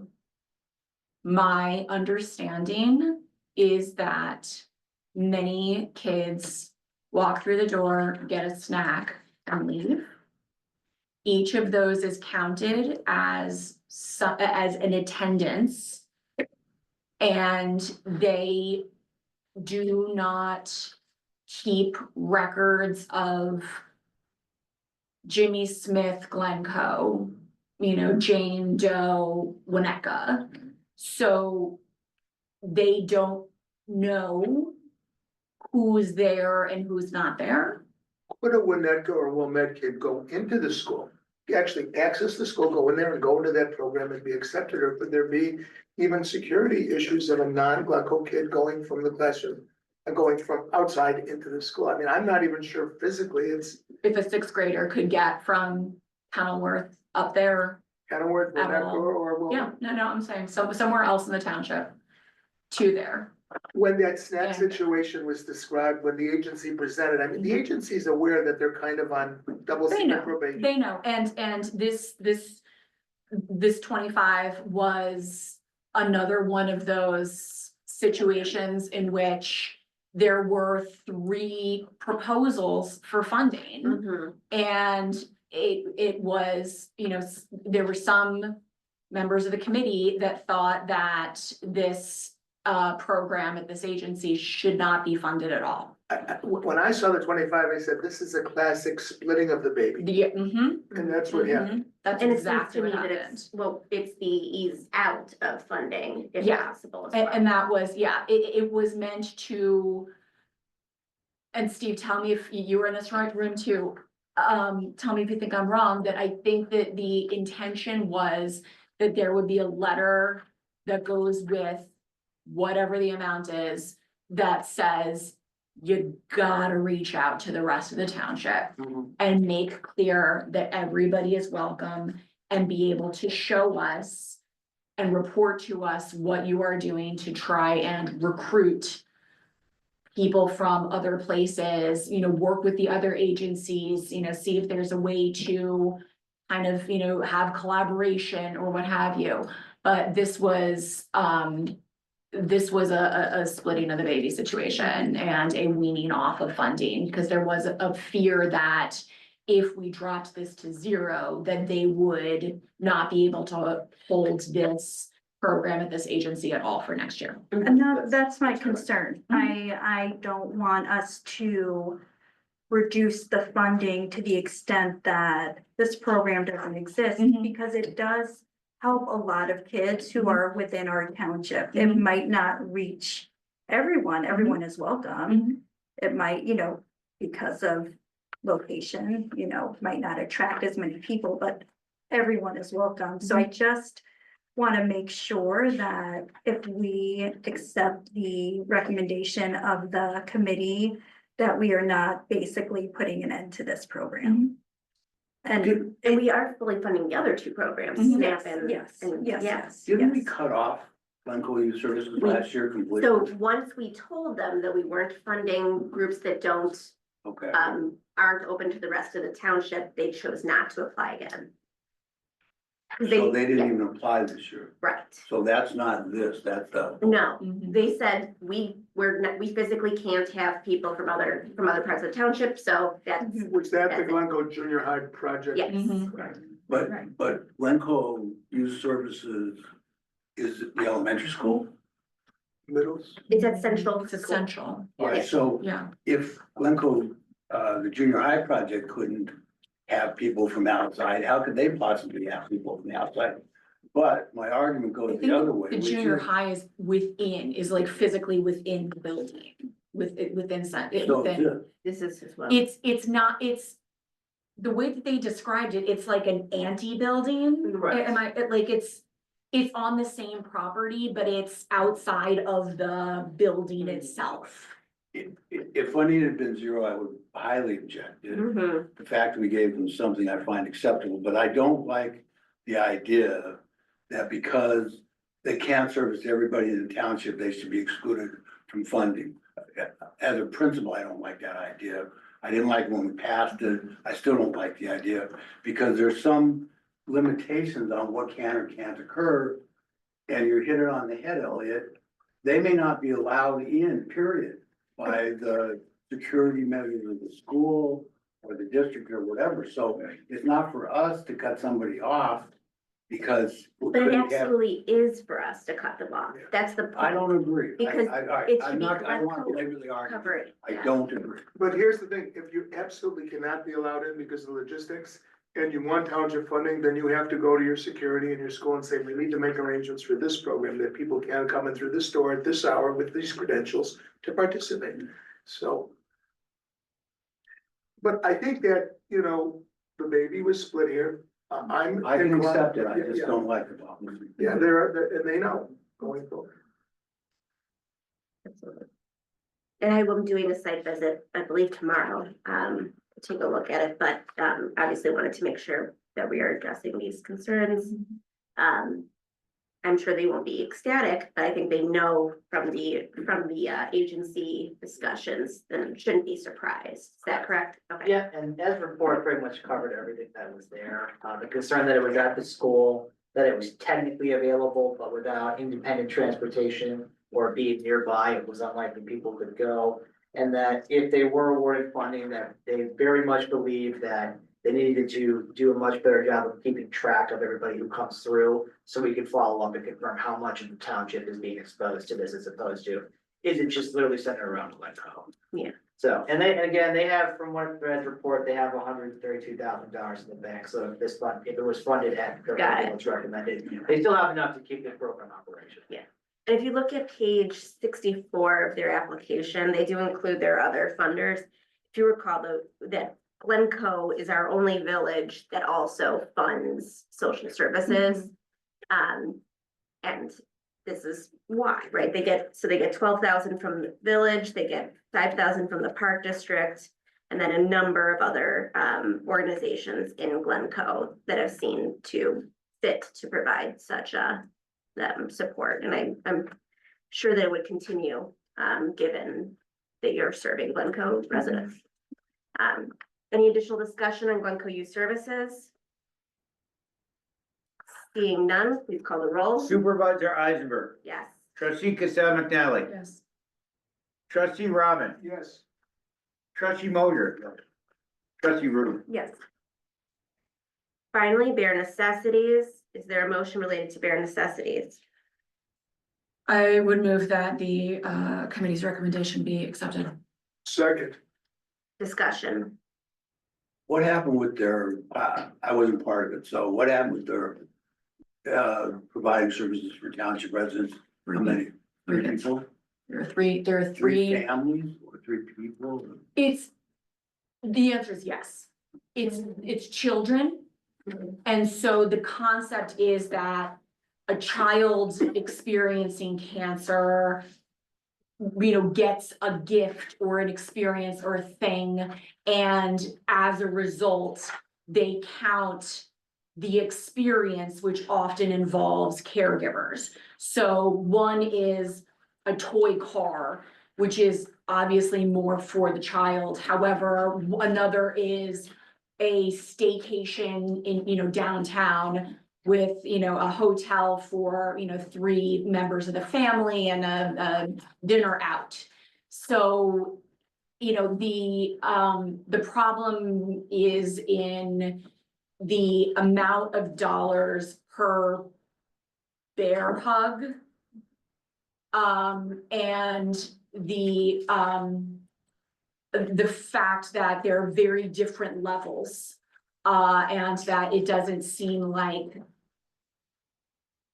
there is, you know, while it is a kind of, you know, hyper local, thing for few people, that, it is serving a different need than Make-A-Wish. You know, nobody's meeting Travis Kelce through this. It is, the committee couldn't seem to wrap their head around a 100% increase, year over year. That's fine. Thank you. I just wanted. Yeah.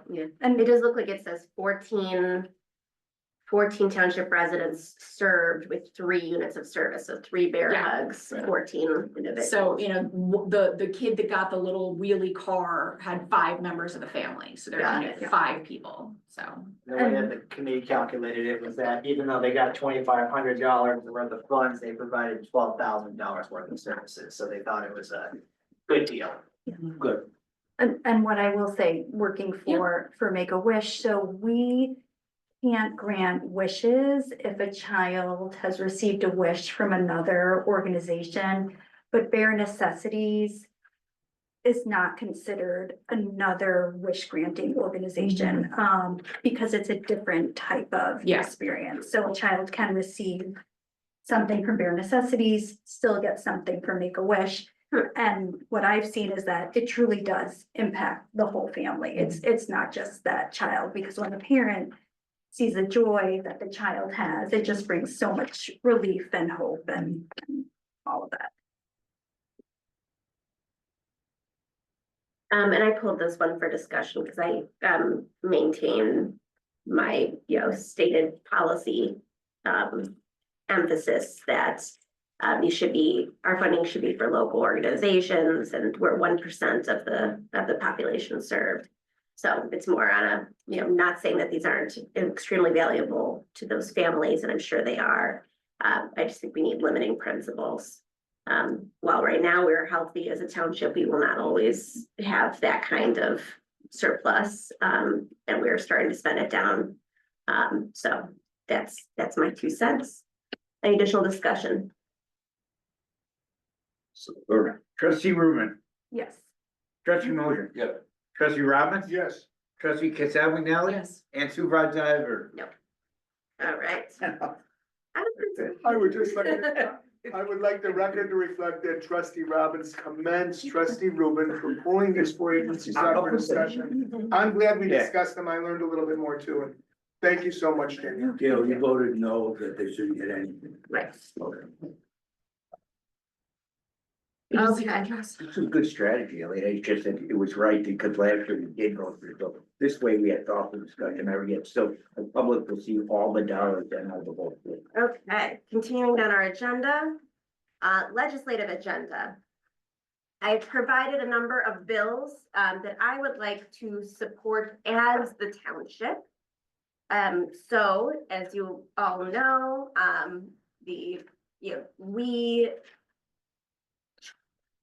we try not to, we don't take any legislative positions unless they impact the township. That's been our stated policy as this board. Given that we are a limited scope government, I do believe that all of these bills do impact our endeavors. Do you want to go through them one by one, or would you like to have a motion to adopt a legislative agenda? And how would you support them? I mean, just what would So, your essentially, once the bill is placed into committee, there's an opportunity for witness slips. right, what you do is you simply fill out a form and it says, you know, who are you writing on behalf of? And I would be putting proponent Neutral Township. Then during that committee, the committee chair reads out the proponents and the opponents. And I don't believe our township has ever done this at the legislature. So this is, I think, very. We've never had a supervisor. Yes. And then would you, would you be in attendance for these? You don't have to be in Okay. attendance. If I happen to be, then I will certainly participate. I do intend to go to Lobby Day. And everyone is obviously welcome to do so. That's in April. Usually the committee process is done by then and we're kind of further along, but. Is there any downside, Gail, as a matter of strategy, to doing this, to supporting this? I mean, do those legislators who are opposed to these bills, do they then see, I mean, is there any downside to this? I can't see on these bills. These are mostly FOIA, OMA, type bills. There are certainly more controversial things, that have occurred in the state that have impacted townships. Like if we were taking For sure. taking a position on the decennial reports bill or something like that. Or abolition of local units of government. Those Right. guys. And certainly Toy takes positions that we then, are funding via our lobbyists. So it's not that we don't take positions as. Would this improve our standing with, I mean, do they appreciate this kind of? They do. So especially some of the, it's nice to show support to the representatives because one day we might need to make a fix. Yeah. And we have needed to make fixes in the past. So your agenda is coming along beautifully. I think this is a wonderful way to participate. And I actually looked over the bills and I don't see anything wrong with these bills. These are all good policies. Wonderful. I agree with you and I would so move to accept the legislative agenda in its entirety. Any, second? Is there a second? Second. Any additional discussion? I'm not in favor of supporting specific bills. Would you like to make the motion to amend? Oh, specific bills in general. Got it. Yes. That's kind of a complicated way of saying it, but yes, okay. Any additional discussion? Seeing none, all those in favor of the legislative agenda as presented in our agenda, please say aye. Any opposed? Opposed. Thank you. All right, it is adopted. New business, 2025 Mayor's Monarch Challenge. Get ready, folks. It's time. Yeah, so same idea, different day. There are some new exciting action items. Gail and I have been spitballing cool ideas. But for the purposes of this meeting, it is just my ask, and I will make an official motion, that we enable Supervisor Eisenberg to re-sign for us as a township, the Mayor's Monarch pledge for the township for this year of 2025. And I'm happy to give more details after a second, if there's a second. Is there a second? Second. Discussion. So, if the last couple of years have been kind of getting our feet under us and starting to reach out to particular organizations, my hope in the year to come is that we take some specific actions ourselves. As a reminder, this was brought to our attention by some individual constituents, and I kind of ran with this. Each year we do a proclamation. Last year was a great suggestion that maybe we do the proclamation ahead of time so that we can celebrate for an entire month. I'm all for a party. This year there have been some great example activities that I think will really be able to help us rope in some of our agency partners and some of our neighbors who have various abilities to really get involved with this. And so I'm really excited about this. I think that, this is a fun thing to do. It's a good PR move. It has the great, option of being both the right thing and looking like the right thing. And, Mhm. you don't have that many opportunities for that, so. Hey, Kate, Yeah. my recollection is, other than your hard work and your Yeah. dedication to it, there's no cost to the township. There is no cost at this point to the township. Gail and I have been, thinking about maybe seeing if there's a way to, instead of randomly throwing out candy, as my children love to do at the Independence Day parade, that maybe we do a seed packet giveaway. Maybe we see if there are some community partners that would, join with us in that, as opposed to candy and maybe having a QR code on the back that says, come to the township website, learn more about our services, stuff like that. It has, in the first 2 years, we have not spent a dime on this. I would, of course, try and find very low cost, if any cost way to do, anything else, and would come to everybody. I brought up to Lucy Millen, the sustainability coordinator, to help us Mhm. source, yeah. I support this wholeheartedly. I think this is absolutely consistent with being good stewards of the environment and consistent with all the wonderful material from Wilmette Yeah. with regard to being good green stewards and stuff like that. So I just think this is a no-brainer, and I thank you for your commitment to the cause. Thank you. So Any got a additional motion and- discussion? Seeing none, all those in favor of joining the 2025 Mayor's Monarch Pledge, please say aye. Aye. Any opposed? Seeing none, we have rejoined. Thanks, crew. Absolutely. Okay, back to my agenda. Audit proposal. Audit proposal. Shall they? For what I spend there, I'm absolutely reaching out to you. Yes. Yes, it's true. On my spring banking. Take my money. All right.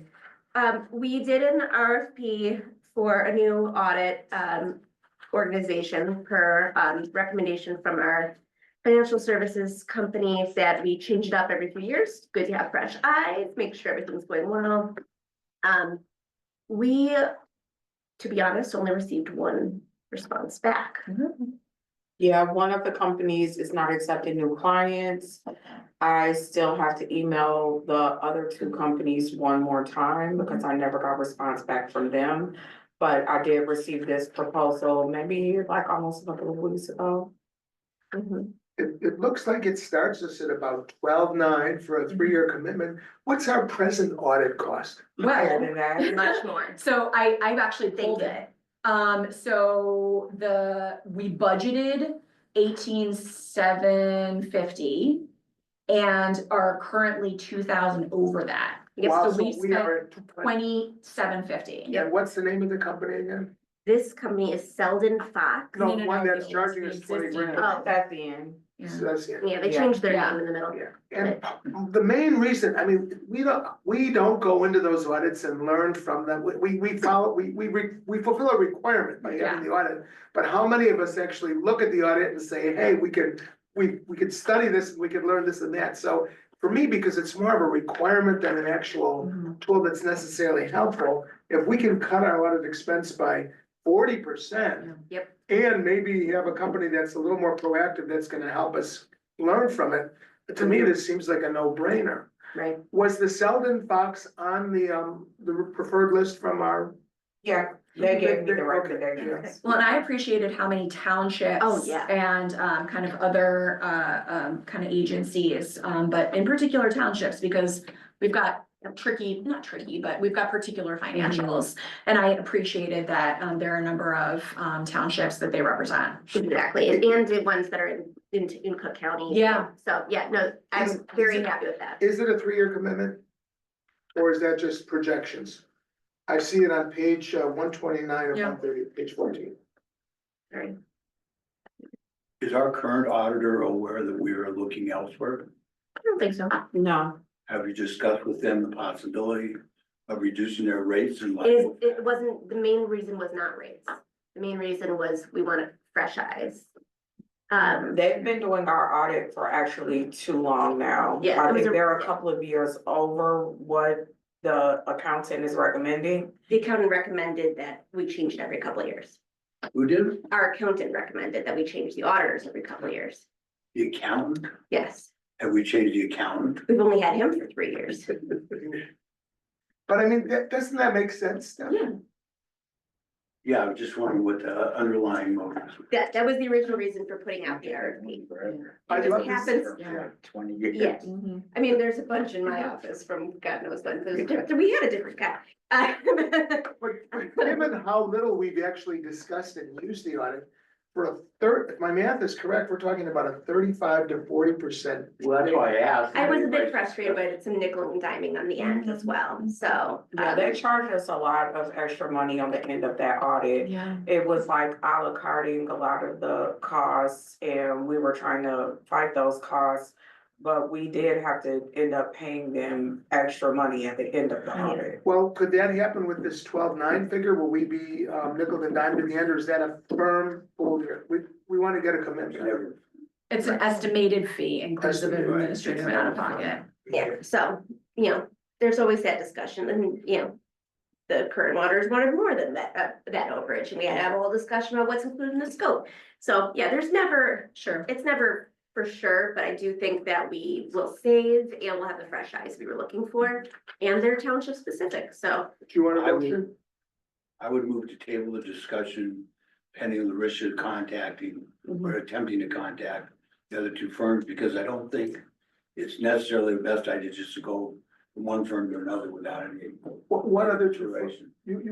Is there anyone else? I don't know the names offhand, but he gave me 4. One of them declined because they're not taking new. So it would really be clients. one other. Yeah, it can only be of 2 more places that have not returned my emails. How many? So they're not showing much interest, we'll put. Right, if they're not showing interest, then. Are they gonna be responsive There's as on? 3 other options. She's emailed 2 of them, they don't respond, and the one responded and said, we're not doing it. Right. So I don't know how much more we need to do. She just said she wanted to email. I'll email them one more time, but It's not a negative to wait, Okay. because we can do the vote on the audit contract right before we do the budget vote at the next I meeting. agree with Caitlin there. That's fine. So, yeah, and then I can just insert it.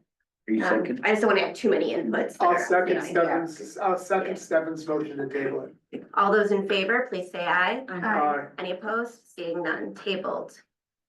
Okay, updating the financial eligibility for financial aid programs.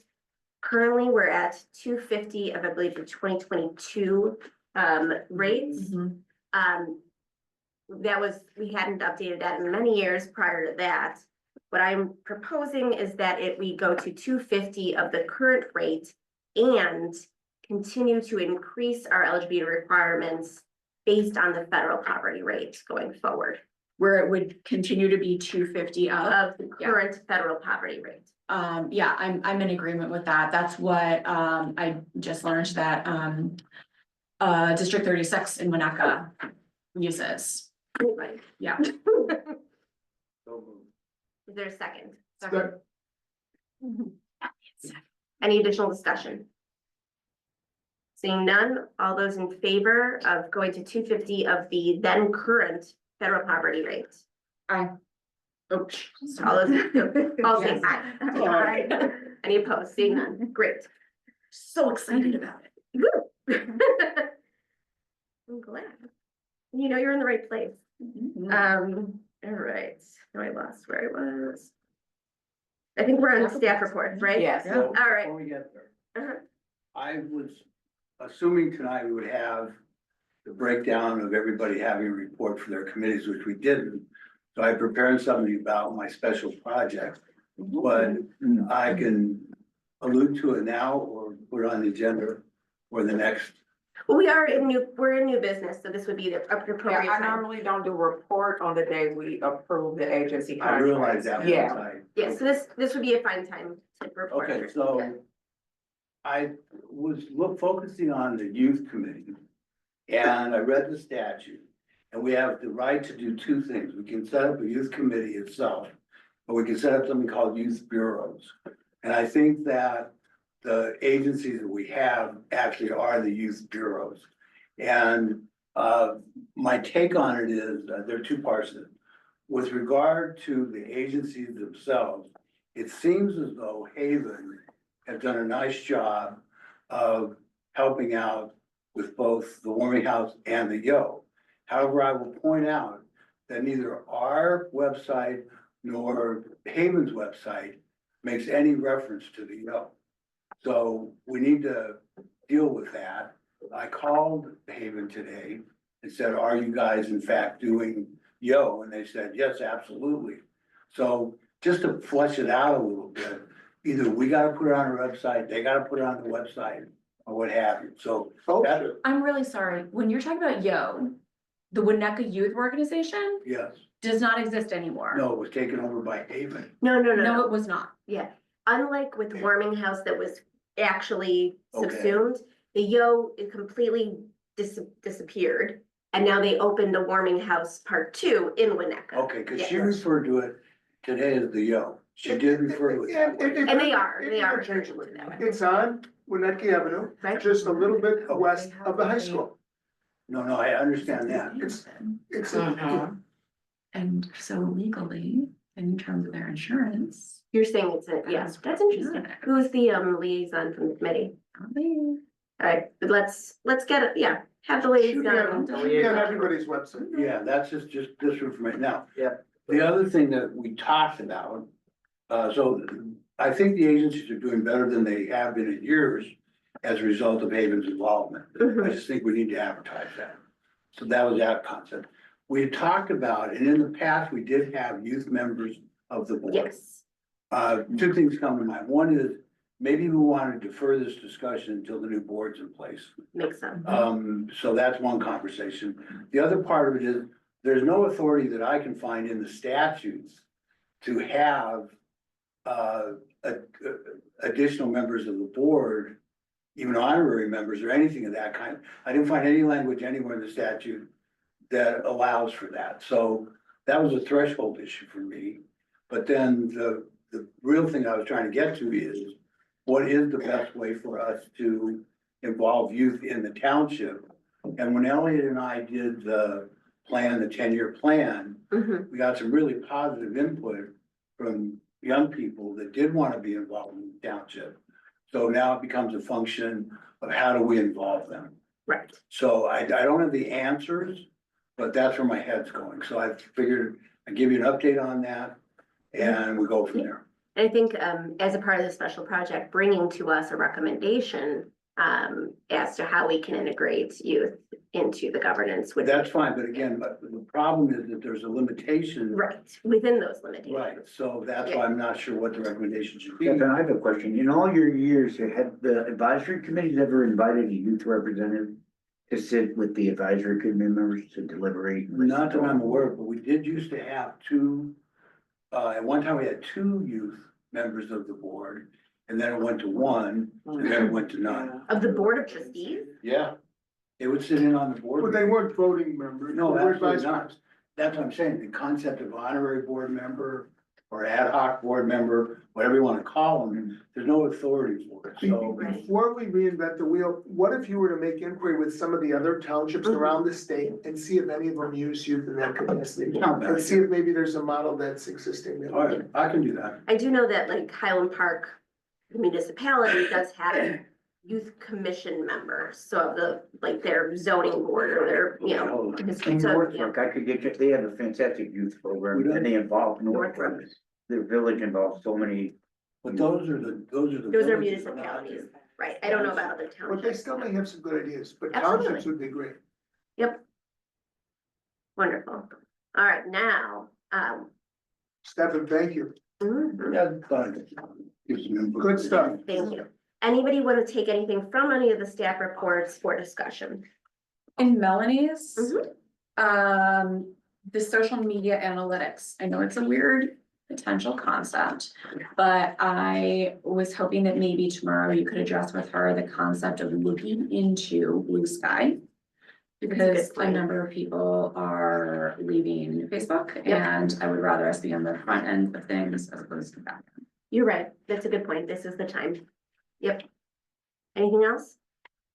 And I will just point everybody's attention to that report, because it does have some really good special event dates on there. The paper shredding, paper shredder. We're having some issues with the paper shredder. Oh, don't tell me that. No, it's near Easter, so, Regina Dominican. declined. Oh, And, no. the Winnetka Presbyterian declined. Oh, because it is. I did tell Melanie to ask about our parking lot over there, like, as a last ditch effort, ask Leslie at Village of Winnetka, because that parking lot is pretty empty. We just need a lot for So people to that go in one, and out. or, you could also, if she's calling Winnetka, see if they could get Indian Hill, Yeah, the lot at Indian Hill, Yeah. because that's big. and yeah, I it's got told her it the doesn't room necessarily need to be a location, but Yeah. this parking lot is pretty good too, because you can go in, circle around and come back Yeah, yeah, out. So, I gave her Leslie Price's email address and Right. had her, because we have to pivot its schedule now. Yeah, in the yeah. county. Mm-hmm. Also from the outreach report by Melanie, she said she's working on an informational brochure. Do we not have one? The assessor's office has one, but we don't have one as Oh my township. gosh. We have an angel fund one. Right, we have an angel fund, that's it. Yeah, But we don't have like an informational pamphlet on it. Oh my gosh. we are the informational pamphlet. When people come in, we are the informational pamphlet, but yeah, she's making one. And she's gonna work with everybody to get that done. Yeah. She's gonna get it, okay, that's important, that's important. All right. Seeing no additional issues of concern. I'm sorry, I didn't call for public comment. You did. I She did earlier. Okay, thank goodness. All right, Take your now time. we're in line for a motion to adjourn. Is there such a motion? So moved. All those in favor, please say One quick aye. question, on this, Yeah. was somebody gonna present on the audit? Selden Fat Fox, We gave the. That was the whole thing. Ed Tracy.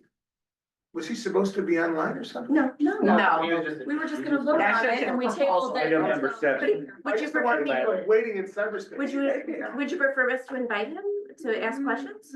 I'm happy to do so. I don't know if can. we need to. I mean, If there were competing proposals, maybe. Okay, But if there's only one and you're recommending it, we're behind you. if by the next, when I get an answer from people, then I will email everybody leading up to that next meeting so that we at least have the information in place. If we have competing proposals, we probably should hear them. Yeah, and then next meeting is March 11th, at which time we will be going through the budget And approving the annual town meeting. and approving the annual town Did you meeting. second it? It's been seconded, so all those in favor, please say aye. Aye. Any opposed? Seeing none, we are adjourned. Thank you all. Thank you.